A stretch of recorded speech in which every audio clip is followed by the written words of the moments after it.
நடத்துறாங்க.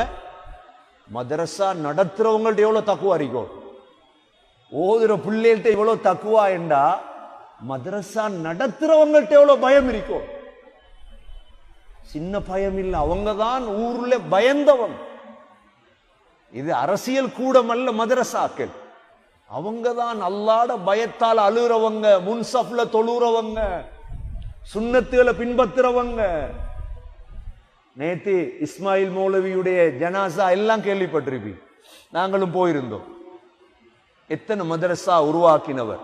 உஸ்வத்துல் ஹசனா மல்சிரிபுர மதரசா போய் பாருங்க, நாவலப்பேட்டி ஹாஷிமியா போய் பாருங்க, இனாமுல் ஹசன் அட்டுலுகம மதரசா உருவாக்கினவர், ஊரை உருவாக்கினவர். மர்கஸ் குல்லியத்து ரஷாத் உஸ்தாதா இருந்தவர், நசாயி நடத்துறவர். உருவாக்கினவங்க, ஒவ்வொரு இடங்களை உருவாக்கினவங்க. ஜனாசால ஆயிரக்கணக்கான மக்கள் பார்க்கிறதுக்கே ஏலா. ஜனாசா எப்படி இருக்கு பார்க்கிறதுக்கு ஏலா. எத்தனை இடத்த தொழுவிக்கிறது, கொழும்புல தொழுவிச்சு, கண்டிலவன் தொழுவிச்சு. நேத்து ஏன் அல்லாஹ் உலகத்துல காற்றான், குர்ஆன் உடையவர்கள். உலகத்துல அல்லாஹ் காற்றான் சில விடயங்கள், அல்லாஹ்க்கு தான் தெரியும் சொர்க்கம் நரகம். ஆனா குர்ஆன் உடையவர்கள், குர்ஆன் உடையவர்கள் உருவாக்கினாங்க, மனிதர்களை உருவாக்கினாங்க. சொல்றார் அந்த பயான் விளங்கப்படுத்தினார் ஹனீஃபா மௌலவி, முதல் பள்ளியில நிக்காக தொடங்கி வச்சு அவர் தான். கம்பல ஜாயிரால படிச்சிருக்கிறார், 78 நாட்டுக்கு போயிருக்கிறார் தாவாத். 3 வருடம் அல்லாஹ்ட பாதையில முடிச்சிருக்கிறார்.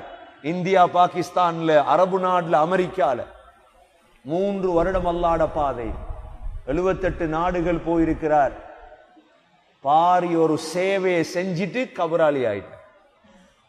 இதுதான் சாதனை, இதுதான் சாதனை. குர்ஆன் உடையவர்கள், தக்வா உடையவர்கள். நாங்களும் அவரோட ஹஜ் செய்திருக்கிறோம்.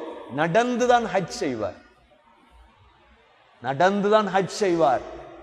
ஒவ்வொரு தொழுகையும் மஸ்ஜிதுல் ஹைஃப்ல போய்த்தான் தொழுவார், டென்ட்ல தொழமாட்டார் அவர். அந்த வயசுலையும் அசா ஒன்று வச்சிருப்பார் கையில. நாங்க டென்ட்ல தொழுதுருவோம், கால் வலி. ஆனா அவர் போய் தொழுவார் மஸ்ஜிதுல் ஹைஃப்ல தான். நபி அவங்க தொழுத இடம் அவருக்கு தெரியும். அரஃபா, மினா, முஸ்தலிஃபா நடந்துதான் செய்வார் ஹஜ். ஒரு வாகனத்துல ஏற மாட்டார். வித்தியாசமாக உலகத்துல வாழ்ந்த உலமாக்கல்ல ஒரு ஆள் எந்த ஊருக்கு வந்தார், ஜமாத்ல வந்த நேரம் இங்க தங்கி இருந்தார் பள்ளியில. பல விடயங்கள் இருக்கு, அவரை பத்தி பேசுறதாக இருந்தா பல விடயங்கள் இருக்கு. சரியான குர்ஆனுடைய தக்வா உள்ள மக்களால், முழு மக்களாலும் பேசப்பட வேண்டிய ஒரு ஆள் தான் இஸ்மாயில் ஹசரத் அவர்கள்.